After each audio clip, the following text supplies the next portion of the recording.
देखिए, अपने भी इनके सगे नहीं है। नागेश्वर महादेव मंदिर में शिंदे शिवसेना, जी हाँ, उद्धव वाली भी नहीं, शिंदे वाली शिवसेना के जो विधायक हैं अब्दुल सत्तार, वो पहुंचे मंदिर में। तो उसके बाद ये देखिए जरा नजारा, ये लोग गौमूत्र से उसका शुद्धिकरण कर रहे हैं कि दीवारों पे फेंक रहे हैं ताकि शुद्धिकरण हो जाए, क्योंकि अब्दुल सत्तार ने आके तो खोट पैदा कर दी है मंदिर में इनके हिसाब से। तो आप सोचिए कि आप जिनके साथ खुद सरकार में हैं, जिनकी बदौलत आपको सरकार में रहने को मिल रहा है, जिनके रहमो करम पर आप कह सकते हैं, जिनके साथ वो सभी विधायक जुड़ गए, जिसकी वजह से एकनाथ शिंदे को वो नंबर मिला कि भारतीय जनता पार्टी अपनी सरकार महाराष्ट्र में बना सके, पर उनका फैलाया हुआ जो जहर है वो शिंदे शिवसेना के लोगों को भी नहीं छोड़ रहा है। एकनाथ शिंदे जी जाग जाइए, समझ जाइए, इस तरह की हरकतें आपके साथ हो रही है। This is utter humiliation of you and your own MLAs. क्या मुंह दिखाएंगे आप उनको? उनके नाम पे सरकार में घूम रहे हैं, उनकी वजह से आप वहां पर सत्ता में बैठे हुए हैं, आप लोग सरकार में गद्दी पे बैठे हुए हैं, और ये फ्रिंज एलिमेंट्स की इतनी औकात है कि ये सब हरकत कर जाए। बहरहाल मेरा काम था सिर्फ बताना और समझाना। अब सत्ता में रहने के लिए आदमी अगर दंडवत ही करने लग जाए, नाक रगड़ने लग जाए और उसको अपनी सेल्फ रिस्पेक्ट भी ना दिखाई दे, तो फिर हम क्या कह सकते हैं। इस बीच में एक तस्वीर जो कि एआई समिट कल था, आपको पता ही होगा, दिल्ली में प्रधानमंत्री नरेंद्र मोदी वहां पर पहुंचे। पूरी की पूरी जिम्मेदारी अश्विनी वैष्णव की मिनिस्ट्री की थी, लेकिन अश्विनी वैष्णव के इस पूरे कार्यक्रम, मतलब जहां इनका हाथ पड़ जाता है वहां जैसे पता नहीं सब कुछ गलत हो जाता है, नेगेटिव हो जाता है।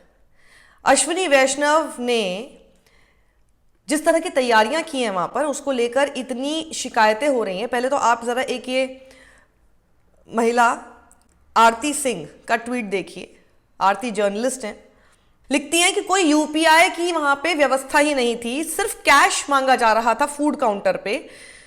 और ये डिजिटल इंडिया वाले लोग हैं जिन्होंने डिजिटल इंडिया को बढ़ावा देने की कोशिश की, जहां पर हमने संसद में कई विपक्ष के नेताओं को उस वक्त बोलते हुए सुना था कि गांव वगैरह में कहीं पे भी कहां से आप ले आएंगे यूपीआई, कैसे इतने बैंक अकाउंट्स होंगे, कैसे ये कारगर होगा।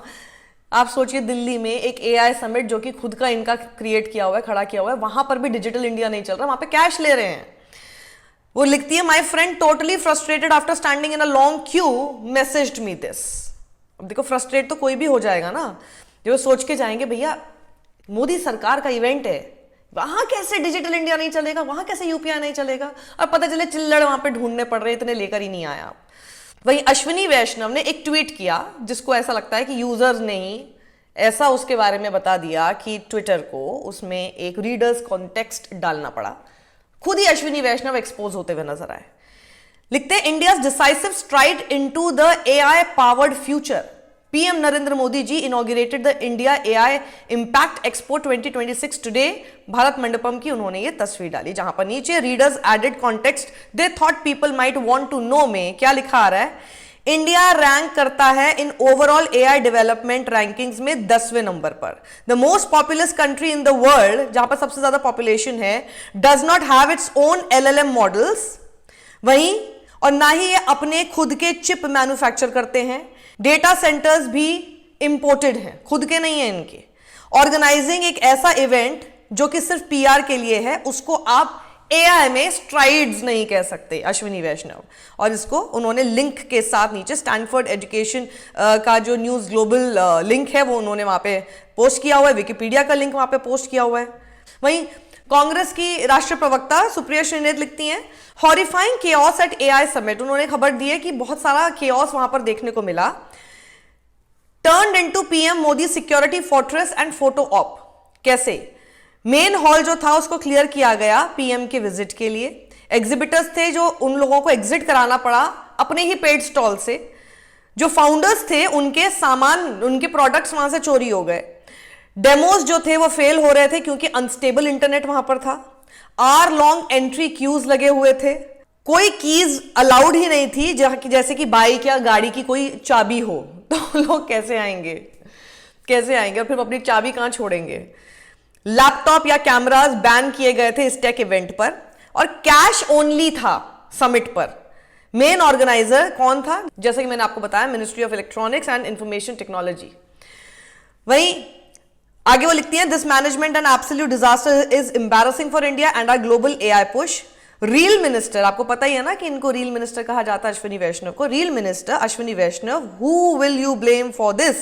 अब नेहरू के ऊपर लगा दो या फिर राहुल गांधी को दोष मर दो, as usual.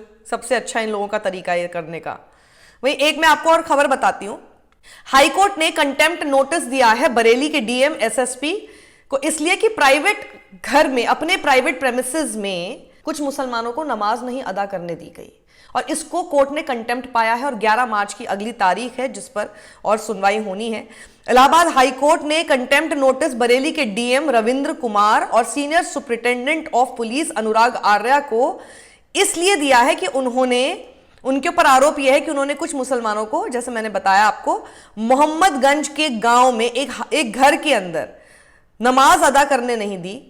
Observing that it's earlier ruling, खुद ही कोर्ट की जो अर्लियर रूलिंग, पिछली रूलिंग थी क्रिश्चियन ग्रुप्स के लिए, एक जो उनकी तरफ से याचिका दी गई थी, उन क्रिश्चियन ग्रुप्स के लिए एक रूलिंग ये कहती थी कि प्रेयर मीटिंग्स को परमिट किया जा सकता है अगर वो, बशर्ते कि वो किसी प्राइवेट प्रेमिसेस में हो, तो उसके लिए प्रायर परमिशन की भी जरूरत नहीं है, कोई भी कर सकता है। आप अगर अपनी पर्सनल कुछ प्रेयर करना चाहते हैं अपने प्राइवेट प्रेमिसेस में, तो आप कर सकते हैं, आपको इसके लिए कोई भी परमिशन की भी जरूरत नहीं है। हाँ, जहां पर ये किया जा रहा है उन लोगों को इस बात का ध्यान देना होगा कि वो पब्लिक स्पेस में ना जाए, और अगर पब्लिक स्पेस में वो जा सकती है तो जिसके प्रेमिसेस पर वो होगा उन्हें पुलिस को इत्तला करनी होगी। लेकिन ऐसे में जहां पर वो कंप्लीटली घर के अंदर था, बिल्कुल भी किसी परमिशन की भी जरूरत नहीं है और उसको रोका भी नहीं जा सकता। इन्होंने रोक कैसे दिया? ये ऐसे अपना बिल्कुल सलाम ठोकने के चक्कर में, आपको पता ही है कहां पे कुछ भी कर रहे हैं, they are not going by the books, और इसीलिए हाई कोर्ट का कंटेम्प्ट नोटिस इनके ऊपर आ गया है। वहीं जाते जाते मैं आपको एक वायरल खबर बताना चाहती हूँ, बेहद ही मार्मिक है और इसको जरा आप समझ जाइए। इसका वीडियो भी मैं आपको दिखाती हूँ। द्वारका में जो सड़क दुर्घटना हुई उसमें एक युवा की मौत से जुड़े मामले में मृत युवक की मां की आपबीती से जुड़ा एक वीडियो पोस्ट इंटरनेट पर बहुत तेजी से वायरल हो रहा है, प्रसारित हो रहा है। और इस पोस्ट में हादसे का शिकार हुए युवक की मां इन्ना माकन ने सिस्टम और आरोपित के खिलाफ अपना गुस्सा और दुख जाहिर किया है। वीडियो पोस्ट में जिसमें वो रोते हुए न्याय की गुहार लगा रही हैं, लाखों व्यूज, हजारों लाइक्स उसको मिल चुके हैं, हजारों की संख्या में इनके पोस्ट की रीपोस्ट हो चुकी है। पोस्ट में कहती हुई नजर आ रही हैं वो कि मेरा बेटा अपनी मेहनत से अपनी दुनिया बना रहा था, लेकिन किसी की एक पल की लापरवाही और रसूख की रफ्तार ने मेरा घर उजाड़ दिया। क्या किसी की जान की कीमत इतनी सस्ती है? इन्ना माकन टूटे हुए दिल से कह रही हैं कि मैंने अपने बेटे को 23 साल अकेले एक सिंगल मदर के रूप में पाला था। सोचिए क्या बीत रही होगी इनके ऊपर। वे कह रही हैं कि मेरा बेटा बहुत टैलेंटेड, मेहनती और होनहार लड़का था। उसका सपना मैनचेस्टर जाना था, लेकिन एक स्कॉर्पियो ने उसे बेरहमी से मार डाला।